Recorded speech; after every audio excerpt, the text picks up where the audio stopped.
Live from Studio 2A in PIX Plaza, this is the PIX 11 News at 10. I actually don't know why I'm saying this part, but do you take your smartphone into the shower, or has your partner ever interrupted sex to take a call or send a text message? Excuse me? You might need some help, or you might know somebody who has an addiction. And I will admit this, I do use it in the shower. What about the other part? No. Good. Keep going. All right, there's actually a name for this. Some people say it should be considered a legitimate mental disorder and that it should be added to the medical dictionary. It's serious. PIX 11's Christy Duffy here to look at the impact of the addiction. John and Tamsin, researchers are calling this nomophobia, some saying that addiction to our smartphones is growing at an astonishing pace, and yes, rehab for it does already exist. Now, research shows that some are showering with their smartphone, like Tamsin. Some admit to using them while going to the bathroom, and even worse, while having sex. Another study I read says we are now spending more time with these devices than with the most important people in our lives. 10 seconds. How much would you say you use your smartphone in a given day? All day. I have to charge it like 3 times a day. How many hours a day? Way too much. 2 hours, 3 hours, 2, 3. Hourly. It's probably several hours a day. I mean, let's think. I'm on the pot like 4 times a day, so there's like 10 minutes in there. You know. Use it in the bathroom? Absolutely, man. It's the best read you can possibly have. When it's busy like this, Grand Central Terminal turns into a sea of smartphones. People here telling us they use them everywhere from on the toilet to on the train ride home. All day playing the games. On not one, but 2 smartphones, he might add. What do you need 2 smartphones for? Got this one. And I got this one. That's not a smartphone, that's a computer. Where's the strangest place you've seen somebody use their smartphone? On the toilet.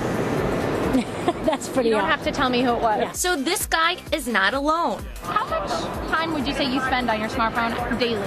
More time than my wife would prefer. Uh-oh, you're not spending more time with your smartphone than your wife, are you? She would contend that sometimes, yes. Couples are spending more time with their smartphones than with each other, says a recent study. The findings show smartphone use is on average 119 minutes daily, while time spent with a significant other, 97 minutes daily. An odd place where people are racking up time. Another study found 1 in 10 take their smartphone with them into the shower. I'm the king of the cool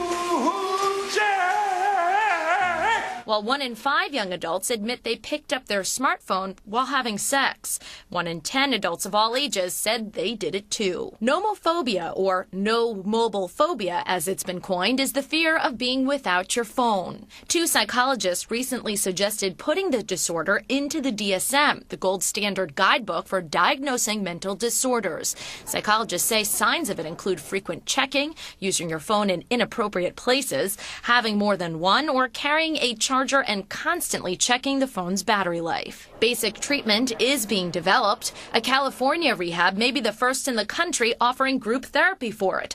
To kick the tap and swipe habit, a team of young entrepreneurs came up with a decoy. The No Phone, as they call it, looks like a smartphone, but it's pure plastic. A Kickstarter campaign to support this idea raised nearly 4 times the amount of money they set out for. They're now officially in business and have sold thousands of these things. It costs more for the fake selfie mirror. You know, when you have the No Phone in your pocket, you know, you pull it out, you try to use it. It doesn't work. It's a piece of plastic. And you can go on and have a conversation with whoever you're hanging out with. I asked addiction specialist Dr. Harris Straytner. Do you see it as a legitimate disorder? I do. I think it's becoming more and more of a legitimate disorder. So how much time is too much? I think you have to judge that for yourself. I think a better question is to ask yourself, how long do you want to let a gadget interrupt your current moment? Now, Dr. Straytner says you can really get addicted to just about anything, and how much time you choose to spend on your smartphone is really a personal decision that depends on a lot of factors like your age, your job, your lifestyle.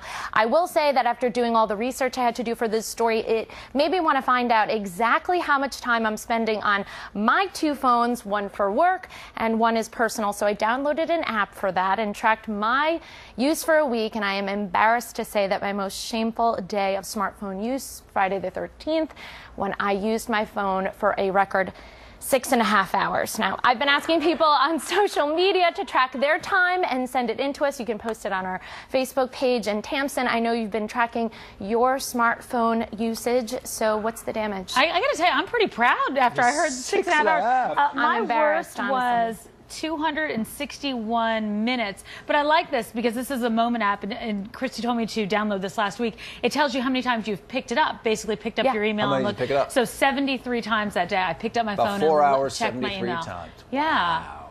I'm okay with that number compared to yours, I think. Well, but do we both have mental disorders? Is that what that in my defense, it does run in the background. It includes like when you're using your GPS, and I drive a lot for work, so. Right. I mean, I feel like that's like a severe leap. If you factor in the time you slept that day, the time you ate, the time you showered and everything, you were on the phone basically the entire time outside of the bed. Who, 6 me? hours, 4 hours. Oh, yeah, she was. Yeah, I was 107. Okay, so that's an hour and a half. We're skipping the intervention. We're just sending you right to recovery. So what do they suggest? I mean, this is a serious disorder, and they're talking about it, and they're saying that what is the solution? Like, is there medicine for this? I know that plastic thing. I'm not carrying that around. There is some recommendations for anti-anxiety and antidepressant drugs, but, I think it really is all within reason. Yeah, I think so, too. All right, I like that. That's interesting to note. Wow. Duly noted. Yeah. All right.